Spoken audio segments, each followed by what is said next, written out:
Anne Boleyn's final days are one of the most haunting episodes in English history, not just because she was executed but because of how she was pushed toward the scaffold.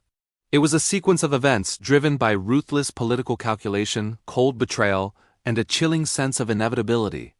To understand the terror Anne endured, we have to go back to the first seeds of suspicion at Henry VIII's court, where royal favor could vanish in a blink and a queen could fall from majesty to misery almost overnight. Anne was once the dazzling hope of a king, a woman whose charisma and intelligence had been powerful enough to split England from Rome. Yet, the very qualities that elevated her also sowed the seeds of her destruction. In the months leading to her fall, whispers filled the court corridors, whispers about her failure to give Henry a son, about her political influence, and about her enemies gathering strength. But in April 1536, those whispers became accusations, the accusations became charges, and the charges set in motion a terrifying chain of events that would end on Tower Green. The true horror of Anne's final weeks began not with her arrest, but with the psychological warfare conducted in plain sight. Court observers noticed that Henry VIII's attitude toward her had shifted dramatically. Once passionately devoted, he now displayed a cold, distant demeanor. Historians often describe Henry as a man of swift emotional reversals, but what Anne experienced was public humiliation. Henry openly lavished attention on Jane Seymour, a lady-in-waiting whose quiet, compliant nature was the exact opposite of Anne's fiery confidence. Jane was placed in Anne's presence in ways that seemed designed to break the queen's spirit. Henry was already holding private meetings with his counselors, and the court air grew thick with political tension. Anne sensed the danger, yet she still believed her position as Henry's lawful queen would protect her. In truth, the forces against her were already at work. The terrifying machinery of her downfall moved quickly once. Thomas Cromwell, Henry's chief minister, decided she had to be removed. Cromwell had once been Anne's ally, but now they clashed over foreign policy and religious reform. Cromwell realized that Anne's power threatened his own, and to survive he had to eliminate her. Tudor court politics were merciless. Cromwell began gathering rumors, manufacturing allegations, and strategically selecting individuals to accuse alongside the queen. The choice of men was deliberate. Talented courtiers close to Anne, whose association with her would make the accusations seem plausible. But the most chilling part of Cromwell's plan was its speed. Once he began, he pursued the queen's destruction with unrelenting precision. On April 30th, 1536, the first domino fell when a musician named Mark Smeaton was arrested. He wasn't a nobleman, which made him vulnerable, and Cromwell likely knew he would break under pressure. Contemporary reports suggest Smeaton was interrogated harshly and coercively.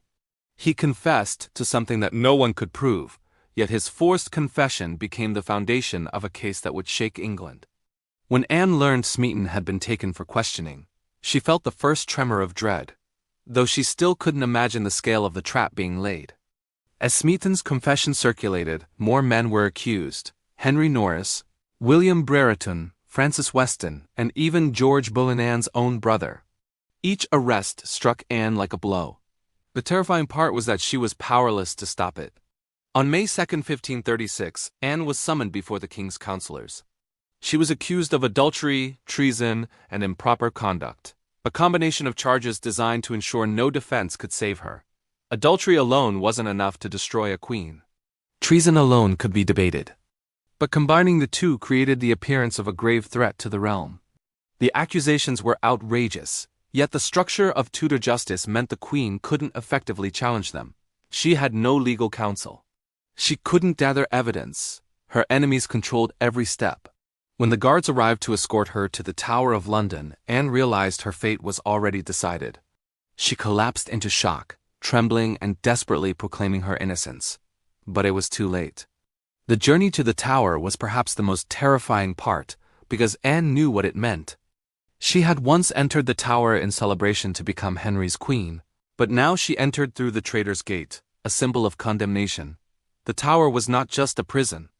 It was a psychological weapon. Its walls echoed with the memories of executed nobles and fallen queens.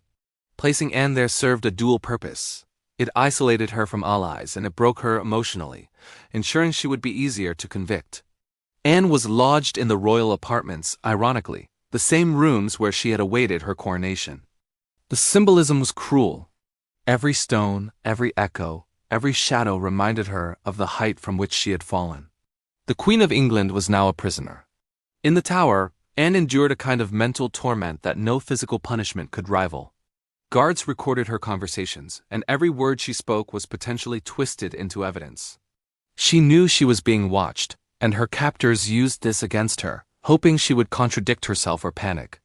Eyewitnesses wrote that Anne swung between calm dignity and overwhelming distress. She prayed constantly and worried for her daughter, Elizabeth, knowing that without a mother or father's favor, the child might be declared illegitimate. But the most terrifying aspect for Anne was the uncertainty. She didn't know the full charges, the witnesses, or Henry's intentions. She didn't know if she would be spared. Meanwhile, the men accused with her were subjected to their own humiliations. Some maintained their innocence firmly. Others folded. All were condemned by Cromwell's predetermined agenda. Their trials were swift and orchestrated. Once the men were found guilty, Anne's fate was sealed. The logic was circular.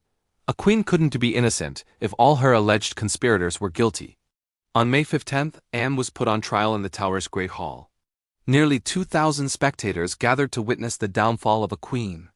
The trial itself was a terrifying spectacle.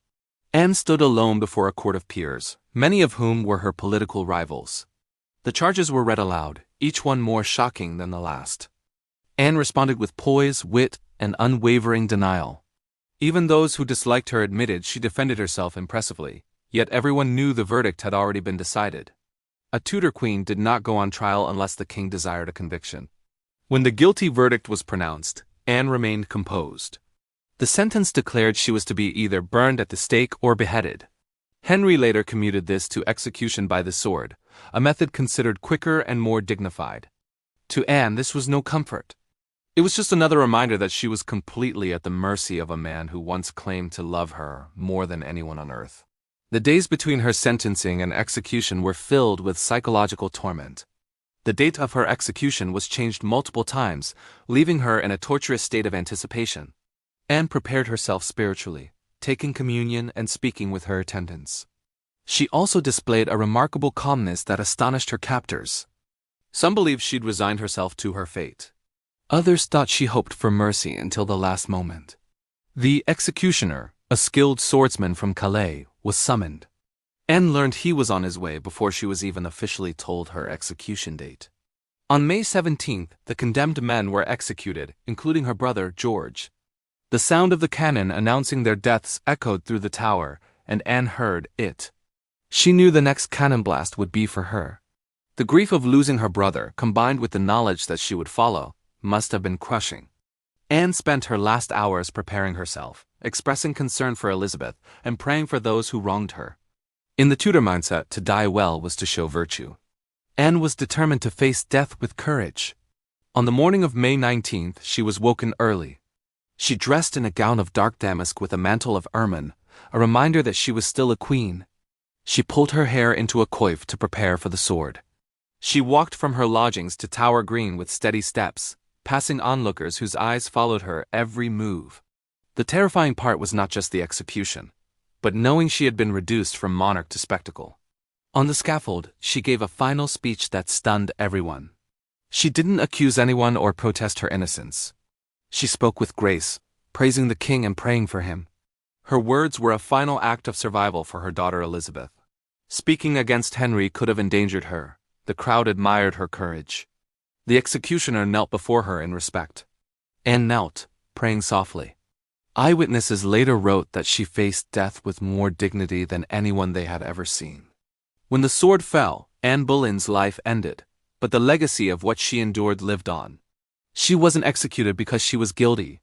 She was executed because she had become inconvenient. Her intelligence threatened powerful men. Her failure to produce a male heir disappointed a king obsessed with his dynasty. And her enemies used every tool, rumors, false confessions, and legal manipulation to bring about her ruin. The terror she endured, betrayal, isolation, uncertainty, and fear for her child became part of a tragic legacy that continues to echo through history. Thanks so much for watching. If you found this story as fascinating as I do, be sure to like this video and subscribe for more deep dives into history's most compelling moments. See you next time.